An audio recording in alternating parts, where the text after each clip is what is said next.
9 de la mañana con 4 minutos. Muy buenos días, bienvenidos a Cara a Cara. Ya estamos en miércoles 15 de abril. Hoy el tema petrolero dominó la conferencia de prensa matutina del presidente López Obrador. Estuvo la secretaria de Energía, el director general de Pemex, para explicar el acuerdo que se firmó de reducción de producción de petróleo al interior de la OPEP y también tratar de responder las suspicacias que se han generado en torno al apoyo que hace Donald Trump a México, que asume buena parte del recorte.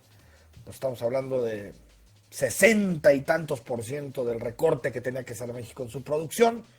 Pues lo asume Estados Unidos y hoy el presidente, en conjunto con su equipo de energía, dio respuestas a estos temas que en unos momentos más lo platicamos. Jalisco, a partir del jueves, a partir de mañana, tendrá su propio proceso de detección de casos a través de un modelo llamado Radar Jalisco, que implementa la Universidad de Guadalajara en conjunto con el gobierno de Jalisco. Y la idea es tratar de detectar los casos a través de procesos un poco más ordenados, en donde una persona tiene que hacer una llamada, va a responder una serie de preguntas. Si la gente en este call center determina a los especialistas que puede tener COVID, acude al Centro Universitario de Ciencias de la Salud y ahí se le va a hacer una prueba, después se regresa a su casa y en 24 horas recibirá el test final. Estas no son pruebas rápidas, son las PCRs que hemos conocido desde el inicio de la pandemia, pero es una forma de agilizar para encontrar los casos. Tendremos posibilidad de platicarlo con el rector de la Universidad de Guadalajara, Ricardo Villanueva. Y como todos los miércoles tenemos a Eduardo González en el análisis de los principales temas políticos y sociales de Jalisco y a nivel nacional. ¿Tienes dudas? ¿Quieres preguntarnos algo? WhatsApp 3318 8076 41. En esta mesa dialogan todas las ideas, se genera la noticia y se dicen las cosas. Cara a cara, la información clara y precisa en voz de sus protagonistas. Cara a cara, con Enrique Tucent.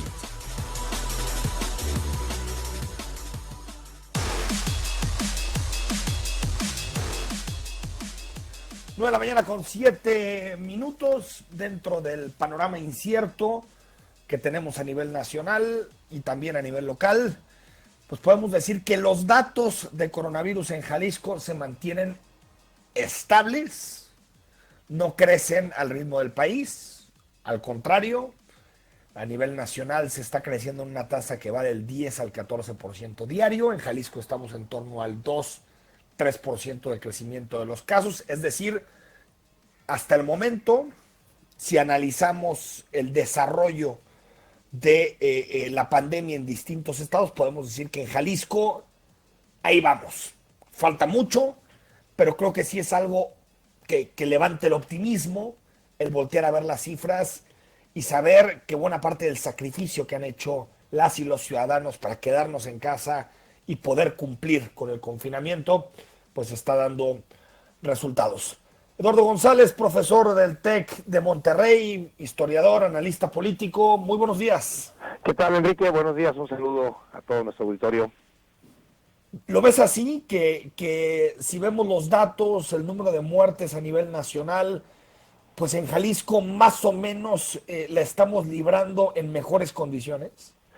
Sí, yo creo que frente a uno o dos casos que llaman mucho más la atención, Jalisco está pues saliendo mejor librado. O sea, me puedo referir a la Ciudad de México, por ejemplo, y a Tijuana, sí, que están teniendo ahorita serios problemas por también escenarios diferentes y condiciones diferentes a las que tenemos aquí en Jalisco. Pero sí me parece que valdría la pena hacer el llamado y la reflexión para que en Jalisco pues tampoco echemos las campanas al vuelo. No.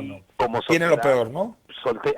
Soltemos el cuerpo y empecemos a salir y a hacer actividades más o menos normales, porque esto se puede complicar. De hecho, me parece que pues yo creo que para la siguiente semana empezaremos a tener un repunte significativo Coincido. de los casos y de las defunciones, lo cual podría alterar, asustar incluso una parte de la sociedad y esto generar otro tipo de problemas. Por lo menos al día de hoy, así como decimos, cuando las cosas no están funcionando, pues me parece que en este momento Jalisco está teniendo muy buenos resultados con respecto al resto de los estados.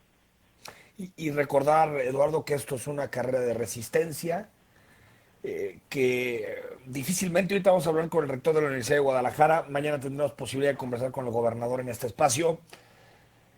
Creo que la idea de que el confinamiento acabe el 30 de abril, faltarían 15 días, a mí me parece que es una quimera, Eduardo, que tal vez tendríamos que pensar en que se puede extender a mayo y que tal vez por ahí de finales de mayo empecemos a tener una vida más o menos normalizada. Digo más o menos porque el virus va a seguir ahí, no va a existir una vacuna y por lo tanto ciertas medidas de higiene personal llegaron, Eduardo, para quedarse.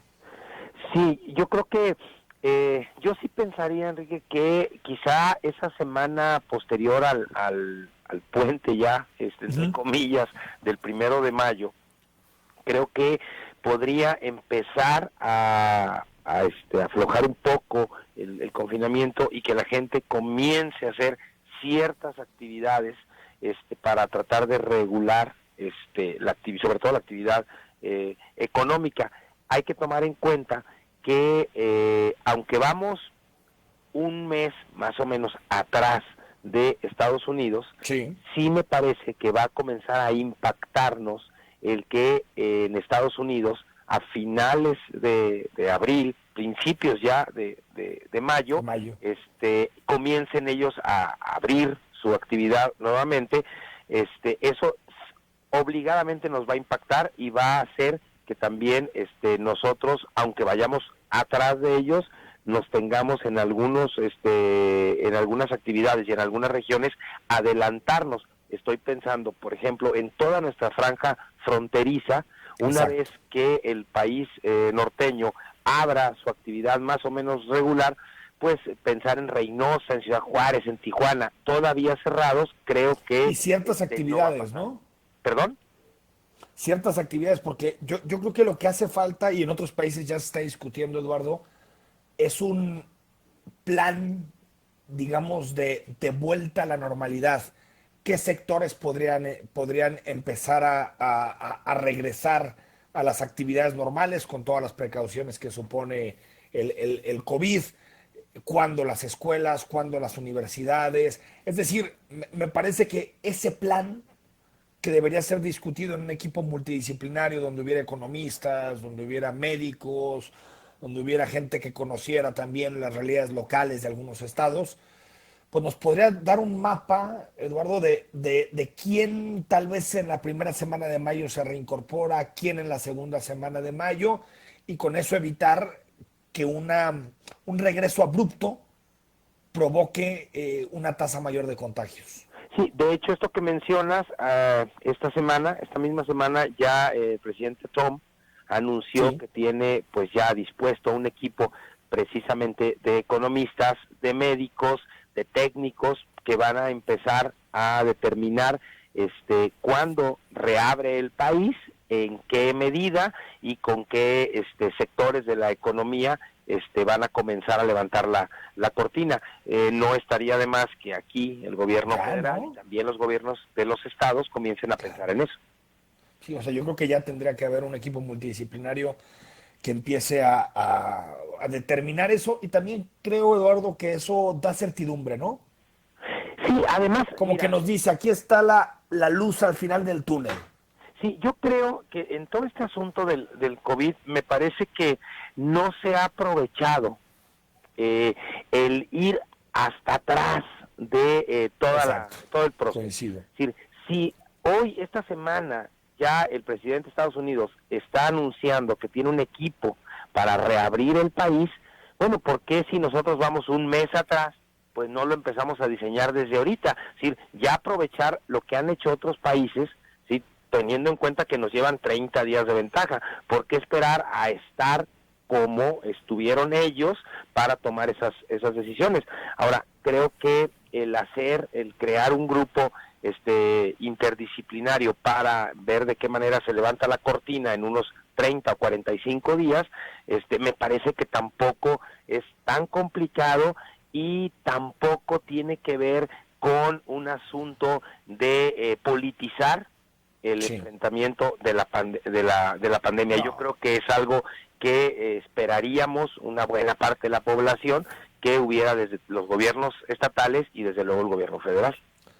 Hoy, seguro la escuchaste, Eduardo, fue día de energía, de petróleo. Estuvo Rocío Nale, la secretaria de Energía, estuvo Octavio Romero Oropesa, el director general de Petróleos Mexicanos, el presidente López Obrador, hablando del acuerdo en el seno de la OPEP. Y lo que nos dice Rocío Nale es que, pues, digamos que busca desmentir, eso es lo que dice la Secretaría de Energía, que en realidad no hay ningún acuerdo secreto con Estados Unidos, que simplemente, pues, Trump es muy empático a lo que nos sucede en México y por eso decidió echarnos la mano con la reducción de la producción de petróleo. A ver, escuchamos a Rocío Nale y lo comentamos, Eduardo. Sí. 1. México disminuirá 100,000 barriles por día los próximos 2 meses a partir del 1 de mayo de una producción registrada de 1,781,000 barriles por día de nuestra producción de marzo del 2020, bajaremos a 1,681,000 barriles por día. 2. Los Estados Unidos de América se comprometen a reducir adicionalmente 250,000 barriles por día a lo que iban a entregar originalmente. El presidente Trump afirma que esta decisión se toma para compensar a México. ¿Cómo ves, Eduardo? Pues Trump pasó de ser el ícono de lo antimexicano a ser quien nos echa la mano nada más porque quiere que nos vaya bien. Sí, yo creo que aquí habría que tratar de utilizar el mismo parámetro para analizar y para comentar cuando el gobierno de México colabora con el gobierno de Estados Unidos en este par de administraciones, de la misma manera, usando la misma lupa, pues ver lo que está sucediendo ahorita en este momento. Me parece que es muy ingenuo suponer que la reducción de petróleo de Estados Unidos pues va a ser un asunto gratuito. Como también me parece que el que desde la 4T se acepten algunas condiciones y algunas peticiones y presiones que ejerce la Casa Blanca sean gratuitas. Es decir, en algún momento, obviamente con dimensiones diferentes, cada uno de los gobiernos paga pues los favores que el vecino le da. A mí me parece que la 4T, dentro de lo que tenía para jugar en la mesa de la OPEP, pues hizo una jugada, una carambola de 3 bandas. Es decir, no solamente logró que nuestra producción solo bajara 100,000 barriles diarios, sino que también consigue, y habrá que ver cuál es el costo, pero por lo pronto consigue el apoyo de Trump con esta disminución de la producción de barril, del precio de la producción de barriles, pero además se va a beneficiar del pequeño aumento en el precio del petróleo que ya hubo. Sí. No baja su producción como lo estaban presionando y sí se beneficia de unos cuantos centavitos ahí que sube nuestra mezcla de antier al día de ayer. Puede ser que suba más, ¿eh? Sí, o sea, podría incluso... Va a haber más dinero. El asunto aquí, Eduardo, es ¿qué le interesa a Trump de México? Hay mucha gente que está sacando cálculos. ¿Nos va a pedir tanto dinero? No, a ver, Trump no busca en México, no busca dinero. Lo que busca es que reprimamos migrantes. Sí, eso es lo que Trump quiere de México. Y a mí me parece, Eduardo, de un gobierno que se asume progresista, que negocie sobre estas bases, me parece totalmente criticable. Por más que necesitemos el dinero, por más que sea importante en este momento decir, oye, te cambio producción de petróleo por derechos humanos, porque eso es lo que nos está pidiendo Trump, me parece que es totalmente indefendible. Sí, yo creo que es la misma situación que se presentó el año pasado, recordarás, con la presión de los aranceles. Sí. Cuando pues Trump dijo, si quieres que no te ponga aranceles, deténme a los migrantes. Pues no se ha dicho de esa manera, pero tampoco es descabellado pues pensar que dentro de los pagos que estará solicitando Trump sea el que México continúe deteniendo el paso de migrantes. Siendo el muro. Y a mí me parece que también en ese sentido la 4T, aunque desde luego es indefendible el poner migrantes a cambio de petróleo, me parece que la 4T también alcanza a leer un poco la inquietud y los intereses que tiene una buena parte de la población en nuestro país. Es decir, si a la población en nuestro país le ponen sobre la mesa que va a haber mayor recursos porque la mezcla de nuestro petróleo suba y a cambio de eso vamos a tener que detener migrantes, a mí me parece que la respuesta de la población va a ser la misma que la del año pasado. ¿Sí? No quiero aranceles, deténme migrantes. Quiero más recursos por el petróleo, deténme migrantes. Que por cierto, yo creo que por eso la 4T en ese aspecto no entra consigo misma en mucho conflicto porque se sabe muy respaldada por la población. Un planteamiento que perfectamente podría poner la derecha populista sobre la mesa en Hungría o en otros países que detienen migrantes de forma masiva, y claro que la gente estaría de acuerdo. Así es. Oye, Eduardo, por cierto, hay que decir una cosa. Hoy el presidente dijo que los excedentes que lleguen no se van a ir a política social o hospitales o a escuelas. Los excedentes se van a ir a pagar deuda. Que me parece una decisión equivocada en este momento. Tal vez en un momento normal, sin contingencia, está bien, a reducir la deuda. Pero ahorita que necesitamos lana. Sí, yo creo, Enrique, lo escuché en la mañana, me parece que el camino está, qué bueno que tocas el tema, porque a mí me parece que está muy, muy empedrado.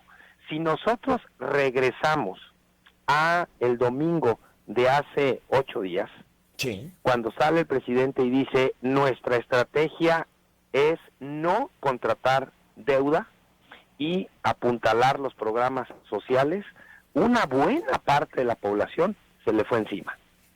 Entonces yo creo que ahora, 8 días después, bueno, a ver, lo que venga no va a nuestros programas sociales y vamos a dedicarlo a deuda. Pues que vaya a los hospitales, ¿no, Eduardo?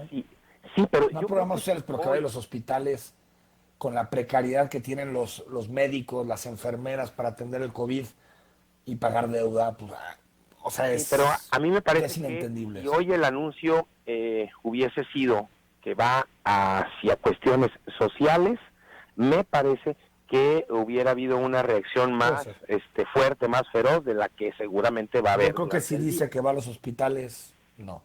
Con esto te despido, Eduardo. Lili Telles se acabó su fugaz. Híjole, se tardó, pero bueno, ya nos cumplió. Oye, que lo chistoso no es tanto que se vaya de Morena Lili Telles y que deje su... Bueno, se va a quedar con la curul del Senado. No, eso sí. Pero lo raro es que en algún momento haya entrado en Morena. Eso es lo que me parece extrañísimo. Sí, ahora sí que curul dada, ni Dios la quita. Entonces, bueno, yo creo que... Pues veremos. Yo creo que me voy de Morena, pero no del Senado. Ojo, si entras como Lili Telles por la lista, en realidad la curul le pertenece al partido. Así es, claro. No le pertenece a la persona. Pero bueno, ese sería otro debate que tengo al rector de la Universidad de Guadalajara esperando. Un abrazo, Eduardo. Hasta luego, un saludo. Gracias, Eduardo González, analista político, profesor del Tecnológico de Monterrey. Ya están llegando preguntas al corte y hablamos con el rector de la Universidad de Guadalajara. Comienza en operación Radar Jalisco, que tiene como objetivo poner ahí sobre la mesa, al alcance de los ciudadanos, más pruebas del COVID. Gracias por tus mensajes. El WhatsApp es el 33 18 80 76 41. Hay algunas preguntas que tienen que ver en específico con la estrategia que está siguiendo el gobernador Enrique Alfaro en materia de COVID. Mañana a partir de las 9 tendremos posibilidad de abordar estos temas. Estamos guardando tus preguntas. tenemos posibilidad de abordarlas con el gobernador, con el que conversaremos algunos minutos. Ayer se presentó el programa Radar Jalisco, en conjunto entre el gobierno del estado y la Universidad de Guadalajara, y quiero conversar de algunos detalles del programa con el rector de la máxima casa de estudios, con Ricardo Villanueva. Ricardo, buenos días. Enrique, muy buenos días, un saludo a todo tu auditorio, qué gusto estar contigo nuevamente. Oye, a ver, descríbeme cómo va a operar Radar Jalisco. Sí, bueno, es un modelo diferente. El modelo anterior epidemiológico que se ha trabajado en México es un modelo pasivo, que solo los casos sintomáticos graves, evidentes, se les hace la muestra 100%, todos los demás es una muestra aleatoria del 10%, Enrique, y a partir de mañana efectivamente empezamos con un modelo que se denominó Radar Jalisco, que es un sistema epidemiológico que diseñaron los investigadores de la universidad, que la característica es que es un modelo activo, es no nada más muestrear a la gente que ya evidentemente tiene los síntomas, sino ir a tratar de detectar en lo que se llaman zonas calientes, en lugares por donde haya pasado alguna persona que haya dado positivo, en lugares de concentración de servicios básicos como las policías, como los servicios de alimentos en los supermercados. Y bueno, iniciará con todos el personal de salud que trabaja en áreas COVID, que sin duda esa es la zona más caliente. Estamos el día de hoy ya realizando pruebas a todo ese personal, y eso es lo que lo hace activo. Pero para la ciudadanía en general, Enrique, pues todo inicia con un call center que se instaló y que se suma al que ya tiene el gobierno del estado, estarán los dos operando, y la gente tiene que llamar al 33 35 40 3001 o 3001, y a partir de esa llamada se le dará un cuestionario, son cerca de 40 reactivos los que se les preguntarán, y se desarrolló por parte de los epidemiólogos y de un equipo de matemáticos de la universidad un algoritmo que a partir de las respuestas de estas 40 preguntas se podrá determinar quién es candidato a una muestra. Los que no sean candidatos en este momento a una muestra se les dará seguimiento, y quien sí sea, en la misma llamada se le agenda una cita, tendrán que asistir al Centro Universitario de Ciencias de la Salud, sí. Ahorita será en su vehículo, la toma de la muestra no tardará más de 10 minutos, todo el proceso. Es en tu carro, no te necesitas ni siquiera bajar de tu vehículo, la muestra se tomará en los vehículos, eso hace más seguro para la persona que se está tomando la muestra como para el personal que la está tomando. Uh-huh. Y bueno, pues Jalisco pasa de tener una capacidad de 120 muestras por día a tener 500 muestras por día. Nuestros investigadores prestaron los equipos PCR que ya tenía la universidad para investigación, se habilitaron 4 laboratorios con los equipos de nuestros investigadores, a quienes agradezco que nos presten todo su equipo para esta coyuntura. 3 ya están certificados, 3 laboratorios, tenemos uno que está en el Hospital Juan y Menchaca, en el Hospital Civil, y el otro en el Hospital Civil Viejo, y el tercero en el Centro Universitario de Ciencias de la Salud. Eso le suma a la capacidad del Estado 380 muestras más, para llegar a 500 diarias, Enrique. Entonces, pues ese es el esfuerzo que la universidad está tratando de hacer para generarle más capacidades al Estado. Es un modelo que el gobernador nos pidió hace un par de semanas que iniciáramos a desarrollar, cuando estaba este debate entre si íbamos a poder tener las pruebas inmunológicas o no, que sí. Todavía no se ha podido importar, y el gobernador pues nos dijo, a ver, vamos previendo que no podamos tener muestras, y si solo con pruebas moleculares, las llamadas PCR, podemos enfrentar esta pandemia en Jalisco, pues lo vamos a hacer con lo que nos autoricen. Y bueno, pues ya se tuvo que hacer este diseño, y con las pruebas PCR, que son las que autoriza el INDRE, Jalisco empieza a hacer, si no tenemos pruebas rápidas, pues vamos a hacer rápido las PCR. Es, digamos, un símil, rector, del modelo coreano. Uno habla al call center. ¿Quién te recibe la llamada ahí? ¿Es un médico? ¿Es una enfermera? ¿Quién te recibe la llamada?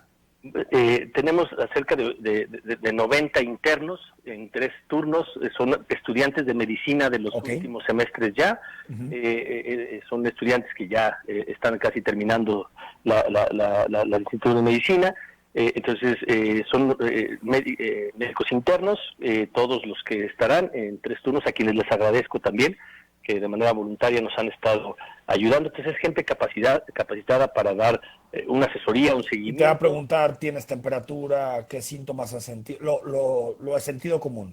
lo de sentido común y algunos otros reactivos más bueno, si has estado en contacto con alguna persona que haya dado positivo, un poquito de tus actividades, si has estado saliendo, si has estado yendo a supermercado o no, son 40 reactivos. Y el mismo programa determina si la persona que está llamando tiene o no que acudir a hacerse la prueba. Exacto, a partir de las respuestas que va capturando el interno, a partir de las respuestas de las personas, al final es un software que se diseñó exclusivamente para esto, se corre el algoritmo, está ponderado cada una de las respuestas y en la mezcla de todas esas respuestas, el propio algoritmo le dice a la persona que está tomando las llamadas si esa persona es candidata a una muestra, su propio sistema se lo arroja. En caso de ser candidata, inmediatamente en la misma llamada se le empieza a agendar su cita para que acuda. Ya ahorita, el día de ayer, agendamos 19 citas para mañana, ya a la corte. Para mañana jueves que comienza, ¿no? Mañana comienza. Hoy comenzó, estamos ya ahorita haciendo muestras para el personal de áreas médico de áreas COVID, que yo creo que por justicia a esos héroes que están atendiendo las áreas COVID del sector salud, pues tienen el derecho a la tranquilidad, Enrique, ¿no? Entonces creímos dejar un día para arrancar con ellos y la idea es que en 2 o 3 días todo el personal de áreas COVID del sector salud de Jalisco tenga ese derecho a una muestra y por eso empezamos a agendar hasta mañana, pero ya mañana estarán visitándonos en el centro las personas que desde ayer están llamando. ¿Qué pasa? Bueno, nos enteramos de varias historias estos días, rector, de agresiones barbáricas, totalmente reprobables contra personal sanitario. ¿Qué medidas está tomando la Universidad de Guadalajara, los hospitales civiles, para impedir que haya agresiones? Me parece increíble que estemos hablando de esto y que en otros países estén, digamos, alabando todos los días la labor que hacen estas personas que están en la primera línea enfrentando el coronavirus. Pero aquí en Jalisco hay locos, hay desestabilizados que se atreven a atacar a personal sanitario que se juega la vida todos los días. ¿Qué se puede hacer para protegerlos? Bueno, nosotros estamos haciendo desde un material audiovisual que esperemos sacar muy pronto, efectivamente donde ponemos en su debido lugar a estas personas y el lugar que merecen es el de héroes. Todas las personas que siguen arriesgando su vida para cuidar a nuestros enfermos no se puede llamar de otra manera que héroes. Es muy lamentable que se den esas escenas. Afortunadamente, ayer comentaba el gobernador que en Jalisco solo se ha reportado el caso de una enfermera que fue agredida, sí. Pero hemos visto más casos. Esperemos que haya sido una sola persona la que no entienda que todo el personal de salud verdaderamente son héroes, que todos los días están jugándose la vida por nosotros. Desde eso, desde un material de video que vamos a sacar, y bueno, cuando supimos de esos casos, se habilitó, en el caso de los hospitales civiles, que las personas pudieran,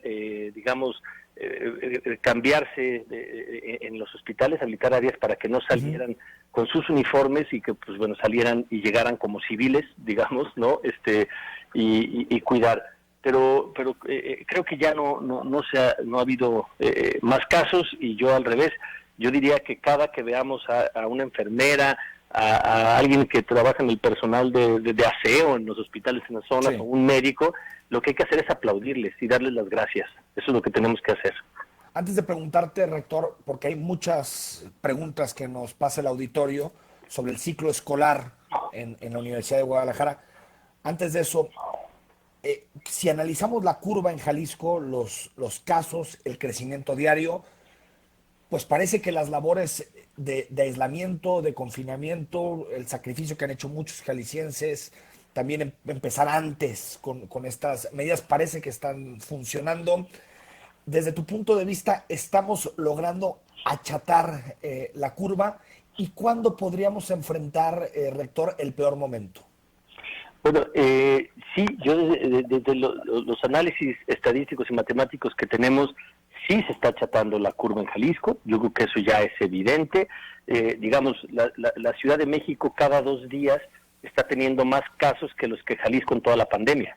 O sea, es evidente que el nivel de aceleración que ya está dando en Baja California Sur, en la Ciudad de México, por mucho es muy diferente a Jalisco cuando empezamos igual, ¿no? Entonces, de que hay algo diferenciado entre esas ciudades y nosotros, sí.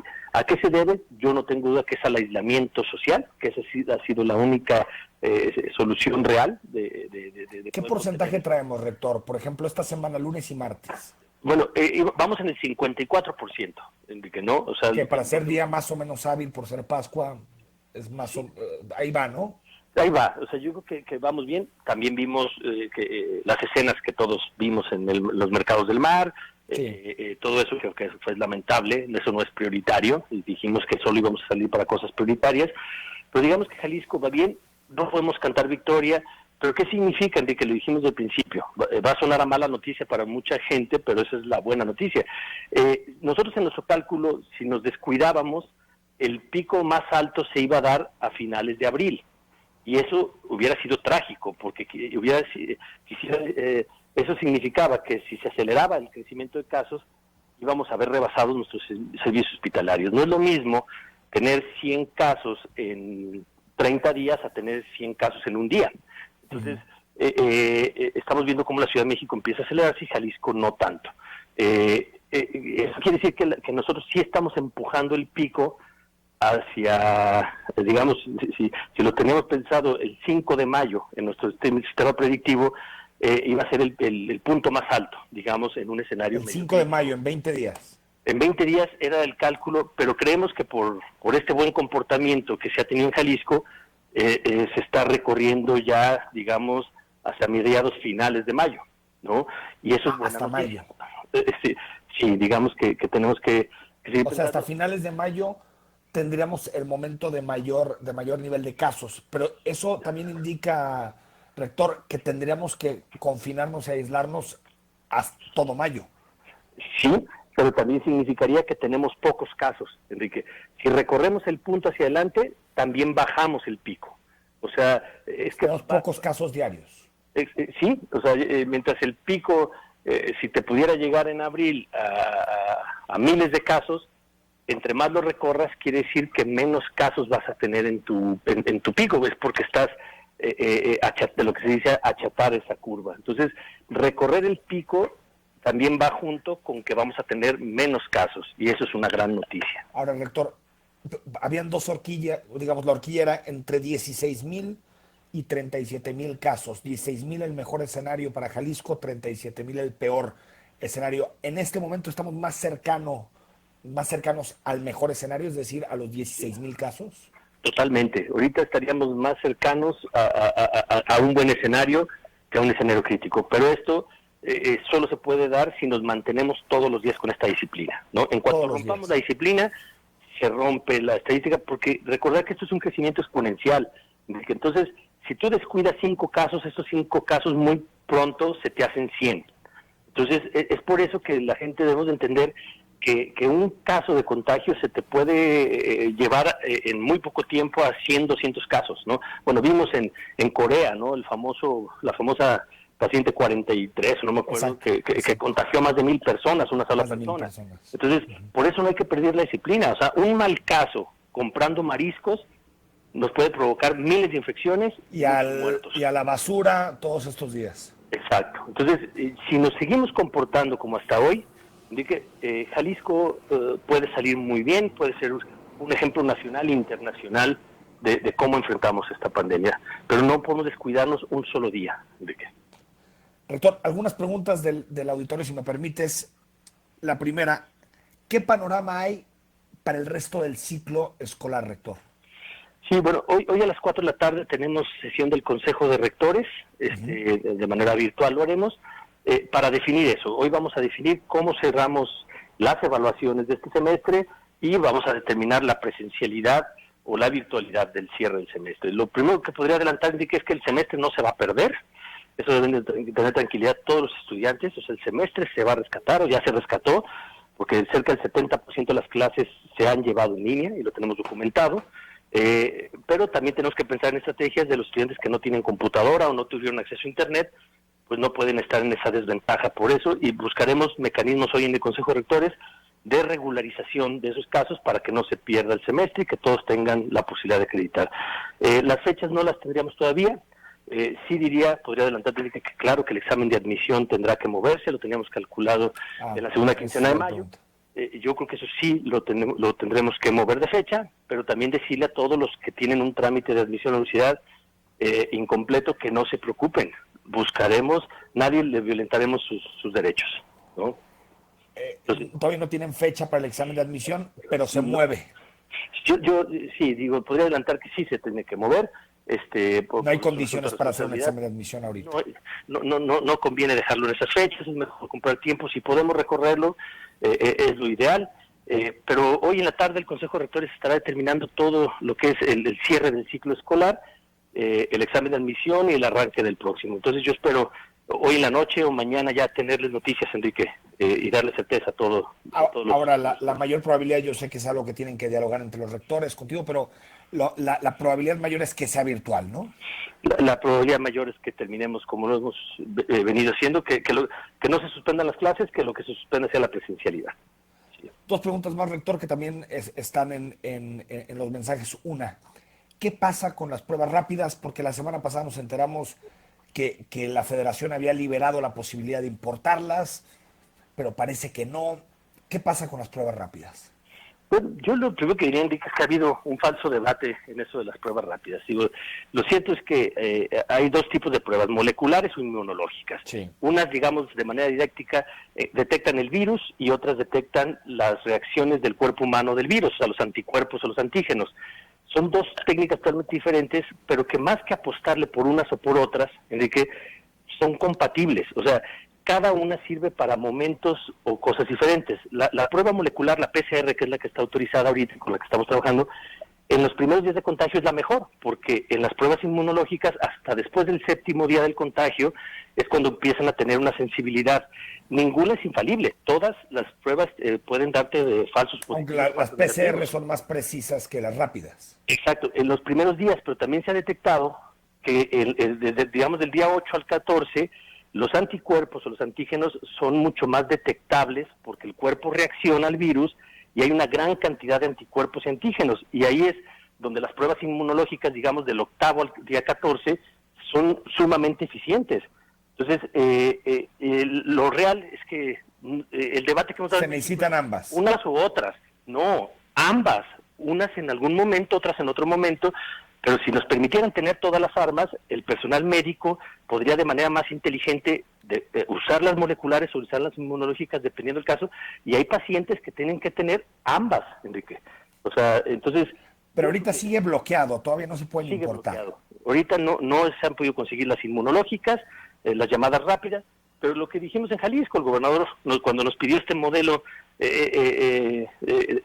fue decir, a ver, si no podemos tener pruebas rápidas, hagamos las PCR rápido, ¿no? O sea, y eso es lo que vamos a hacer, ¿no? Entonces, en 24 horas en vez de 2 horas. Exacto, 24 horas máximo, pero esperemos que para razones médicas el paciente y todo eso, hasta en 12 horas podemos empezar a tener resultados. Con esta te despido, rector. ¿Cómo quedaría el periodo de vacaciones de interciclo? Yo esperaría que el verano ya lo podamos usar justo para los cursos remediales. O sea, el verano puede ser una gran oportunidad de recuperar todo lo que no pudimos hacer durante el semestre. Si hay condiciones, digamos que este verano lo tendremos que utilizar para regularizarnos académicamente. Si no hay condiciones, pues lo haremos en el siguiente ciclo. Pero yo espero que el verano ya lo podamos utilizar para recuperar y que nadie pierda este semestre. O sea, ya en verano, julio, la idea es que podría llegar a ser presencial. Pues yo esperaría que pudiera llegar a ser presencial y ahí recuperamos este tiempo.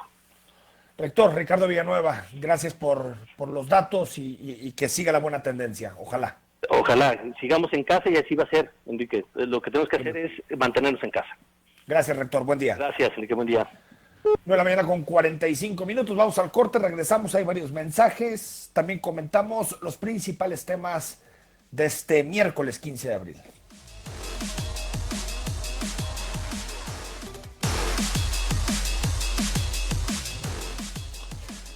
Nueve de la mañana con 50 minutos. Gracias por tus preguntas. Estamos en el WhatsApp 3318 80 76 41. Algunas preguntas del auditorio y algunos comentarios sobre los temas que hemos abordado esta mañana. Enrique, entonces, ¿subieron la luz o no? Como siempre, la 4T me confunde. Nos mandan el mensaje. A ver, aquí hay dos formas de verlo. La primera es, y se suele partir de esas, digamos, de estos dos conceptos para analizar los aumentos. En términos que se dice reales, no subió la luz. Términos reales porque, digamos, sube 3%, pero digamos, menos que la inflación. Sube por debajo de la inflación. La inflación estuvo en 4 y cachito. Por lo tanto, no sube en términos reales, aunque sí sube en términos absolutos. El incremento del 3% en términos absolutos es que la luz cuesta más en términos directos que lo que costaba en 2019. A mí, y esto ya es opinión, se me hace una, ¿cómo se puede decir? Una decisión muy mal tomada, sobre todo en este momento, en donde el consumo de electricidad en las casas es muy importante, en donde muchas personas tienen dificultades económicas, incluso al nivel de tener problemas para pagar la luz bimestralmente, bimensualmente. Entonces, creo que estas son ciertas medidas y tal vez cuando hacemos críticas a la forma en que el presidente de la República ha reaccionado ante la crisis sanitaria, creo que ahorita en términos sanitarios la conducción ya la lleva el doctor López-Gatell, que puede tener sus filias, fobias, lo que querramos. Para algunos es un rockstar, para otros es un mentiroso. Bueno, así está el debate en México, polarizado y valdría la pena meter matices, pero creo que en general las decisiones que se han tomado apuntan en una vía de tratar de reducir el número de contagios. Eso en términos sanitarios, pero en términos económicos, el presidente sigue plantado en un escenario idílico en términos económicos. Hoy le hacían una pregunta en la mañanera específica donde le decían, oiga, el Fondo Monetario Internacional dice que México va a decrecer 6.6%. 6.6%. Hay que tratar de imaginarnos lo que eso supone. 6.6% para la economía mexicana es como si de golpe y porrazo desaparecen, pues estaríamos hablando más o menos de 1 billón de pesos que desaparecerían de golpe de la economía mexicana. Es decir, que si tenemos un pastel, el 6% de ese pastel se borra por absoluto. Es un decrecimiento importante, de los más importantes de América Latina, no porque nosotros hayamos hecho las cosas peor, sino por nuestra dependencia del mercado de Estados Unidos, que cierra el mercado de Estados Unidos y automáticamente se enfría nuestra economía. Pero se necesitan medidas mucho más arriesgadas para poder salir de este momento difícil en materia económica, y también medidas más arriesgadas que protejan a las familias. Uno de eso debería ser la cancelación del incremento absoluto, ya no relativo, ya no real, del precio de la energía, o por ejemplo un decreto donde se diga que a nadie en este país durante la contingencia se le puede cortar la luz, o que se diga que a nadie en este país se le puede sacar de su casa por no tener dinero para pagar la renta. Es decir, esas son medidas sociales que permiten dar más certidumbre, que las familias puedan saber que hay un gobierno que los protege y que vivamos estos días de confinamiento sin tanta tensión económica, porque a veces muchos estamos en la incertidumbre de queremos salir, pero hay personas que porque su negocio es no esencial y los pueden multar por abrir, se tienen que quedar en sus casas con la angustia que supone no saber cómo van a pagar las facturas al final de mes, y también lo que supone no saber si tendrán dinero para comprar toda la comida que su familia necesita. Hay gente que nos ha escrito para decirnos que ya come 2 veces al día. Así estamos. Creo que se necesitan medidas mucho más arriesgadas, y decir hoy que los excedentes del petróleo van a pagar la deuda, Dios mío. Los excedentes del petróleo tienen que ir a los hospitales, tienen que ir a las familias, a eso. Ahorita, ¿de qué vale tener menos deuda? ¿De qué vale? Para que el presidente pueda cumplir su palabra y decir en 2021 no endeudó al país. No, ahorita el objetivo tendrá que ser otro. Hola Enrique, buen día. ¿En qué periodo o en qué año la inflación fue del 4%? Esos son los datos que ayer publicó el gobierno federal para hablar del aumento. 3% el incremento en la Comisión Federal de Electricidad, 4% en la inflación. Esos fueron los datos oficiales publicados ayer para hablar del aumento. Nos dice, qué triste que en las próximas elecciones presidenciales ahora tendremos que votar por el PRI o el PAN porque AMLO no ha dado ni un poquito de ancho. Pues ya habrá tiempo de discutir sobre las elecciones. Buen día, Enrique, una pena, un sexenio perdido desde el inicio, esta transformación de cuarta. Nos dice Rocío Sánchez, buen día, Enrique, ¿no crees que el personal médico no debe usar uniforme saliendo del hospital?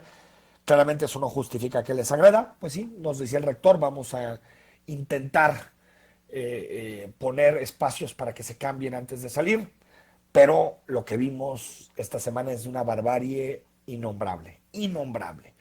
Y bueno, yo la verdad en este caso creo que salen con todas las medidas sanitarias necesarias. No creo que eso suponga algún riesgo, pero bueno, mejor si esto está generando problemas, mejor que se cambien antes de salir. Y se acabó. Aún así, me parece que de fondo hay mucha, ¿cómo se puede decir? Pues mezquindad ante este tipo de cosas, ¿no? Yo creo que la acción oportuna de los jaliscienses por invitación del gobernador ha hecho la diferencia en el número de contagios. Ojalá no salgan de control, vamos bien, ojalá. Hay que estar atentos, hay que hacer todo lo que tenemos que hacer para que las cosas se mantengan en un rumbo positivo. Nos vamos. Mañana está con nosotros el gobernador de Jalisco, Enrique Alfaro. Vamos a platicar con él sobre los temas del COVID. Mándanos tus preguntas y, por supuesto, el análisis, los temas del día, como todos los días, en Cara a Cara. Hasta mañana jueves.